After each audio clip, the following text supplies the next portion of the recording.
musical ornaments. So first we're going to talk about the appoggiatura, which on notated music is that little tiny note that you sometimes see in songs, and you wonder, why is there a little mini note right there? Appoggiatura translates to English as leaning note. It's very good to understand this. An appoggiatura is a chord tone that is one diatonic note above or below the note that is being played and is to be played before the next note on the beat. So it might seem kind of confusing, but I'm going to break this down. So a non-chord tone means a neighboring note in the scale that is not a part of the chord that is being played or highlighted at the moment. This occurs on the beat, and therefore it accounts for a section of the note after it. Usually an appoggiatura will be assigned to a quarter note, and the feeling of this appoggiatura will be an eighth note to another eighth note after it. The feeling will be an eighth note to another eighth note, but the appoggiatura will lean on the next note. So let's say what's sounding right now is the chord of G. So I'd be playing a G note to harmonize with it. But if I was hearing a G chord and I wanted to hit that G note, I could play the note that comes right before G that is still in the scale, so it's still a diatonic note. So I have F to G. So if I hear a G chord at the moment, let's just play a G chord, okay? So I could come in with G, or I could come in with F to G. And this can be good because the F does not harmonize with the chord while the G does. So we have this non-harmonizing note coming in and then a harmonic note coming right after it. So on sheet music, you'd see that little small note written before the next note. So let's just say we have a C right here. So our appoggiatura would be written on one of the notes that's in the scale either before or after this. So if my note is written on a space, my appoggiatura would be a small little note written on a line above or below it. Appoggiatura translates as a leaning note because that is how it's supposed to be played. So although it's supposed to be played as an eighth note, it's supposed to sort of lean on the next note. So there's kind of that leaning into the note to the next note. This leads us to the accasciatura, which is a mini note with a line through it. This translates into English as a crushed note. This is another non-chord tone that is just one diatonic note above or below the note that is being played and is to be played before the next note as well. The difference between an accasciatura is that it lands before the beat and is to be played as quickly as possible while still maintaining a musical elegance to it. So since this falls before the beat, it does not account for any amount of the note after it. Plus, it is not itself a note value. It is to be played quickly before the next note. So that's why it's crushed. It's sort of crushed in before the next note is played. The next note still actually lands on the beat.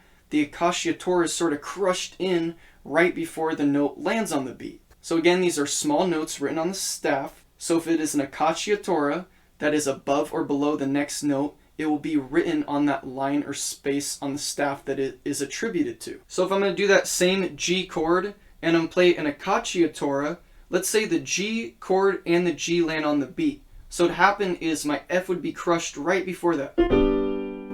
One more time. So right before the G and the G chord harmonize together, the F is crushed right in there, right before it lands on the beat. Again, this is a non-harmonious note, and it's not being played at the same time, but it's right before, so that note is still ringing in our head, in our ears. Next is a mordent. This kind of looks like a mini McDonald's sign. This means you play the printed note, and then you ascend a diatonic note, and descend back down to the printed note. This is to be played quickly. So again, I'll have my G note. So G mordent would be... So a lot of times in music, you'll kind of hear that dun-dun-dun, and a lot of times that would be a mordent.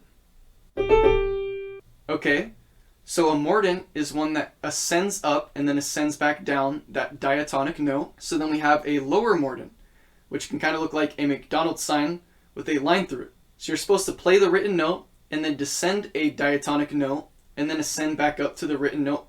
And again, this is to be played quickly. One more time. So again, you could probably think of a lot of music that uses something kind of like that. Okay, so turn. This kind of looks like a sideways S This means you're going to observe the printed note and you're going to start playing the diatonic note above it. So if I see a G and it's a turn, I'm going to start with A. And then I'm going to play the printed note after that. And then I'm going to go one diatonic note below that. And then back to the printed note. So again, if I see a G turn, I'm going to play A, G, F, G. Then next we have an inverted turn, which looks like a sideways S with a line through it. It's the same process of a turn, but it's inverted upside down. So you're probably already guessing what this is, but you observe the printed note and you start playing the diatonic note below it, and then you play the printed note, and then from there you ascend a diatonic note up, and then you go back to the printed note. So again, if I had G and it was an inverted turn, I'd be playing one more time. Next is a trill, which looks like a wiggly line written in sheet music.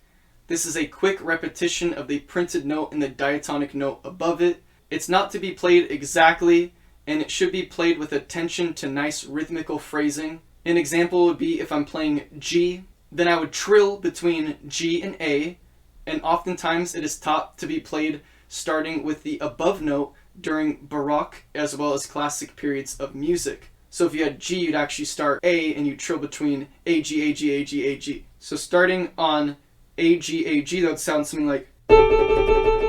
If there is a natural sharp or flat drawn above or below an ornament, that is giving you information on which note should be affected. For example, if you had a flat symbol written below an inverted turn, that would be telling you to make the descending note of that ornament flat. So therefore, if you see this natural sharp or flat written around an ornament, it's giving you information about how it's not fitting in the diatonic notes of the scale that you're using, and it's actually going outside of that to those chromatic notes. So we have an inverted turn, and normally we just play F, G, A, G, but in this case of an inverted turn, if it had a flat drawn below it, now we're looking at that lower note is flattened. So we're going to go F flat, G, A, G. So if an ornament is written above the note being played, it is telling you to directly use that ornament being described with that note on that beat.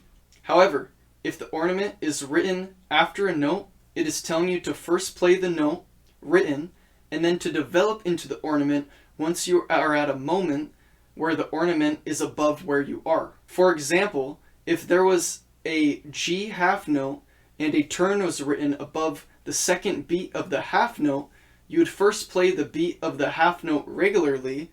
Then when the beat of the half note comes, since the turn is now written above that section, you will be playing the ornament how you would normally play it on that half note.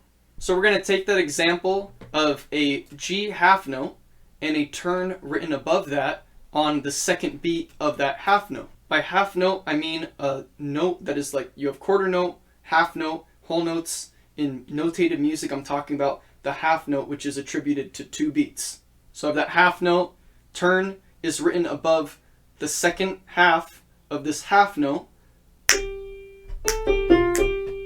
I played a beat, I hit G, I went through that whole beat, and then when I went to that second beat, I went through a turn centering around the G note. So in this case, my G takes up the duration of a quarter note, and then the next phrase is the ornament, which also takes up the duration of a quarter note. Okay, so then again, if there was an accidental written below a lower mordent, it would tell us what to do about that lower note. For example, a sharp written below the lower mordent would tell us to sharpen the diatonic note we descend to. So we see a G and we see a lower mordent with a sharp written on that lower, in this case it would be a space.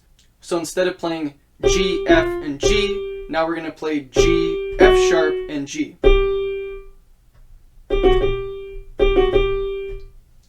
And doing this is going to give us that lower mordent with a note that is outside of our diatonic notes. In other words, a note that is outside of our key. Okay, so that is the end for this Music Monday episode 5. The next video is going to go over counterpoint, and specifically species counterpoint. I'm going to go over the first species counterpoint, and knowing all of this information in this video will help prepare you for this next video.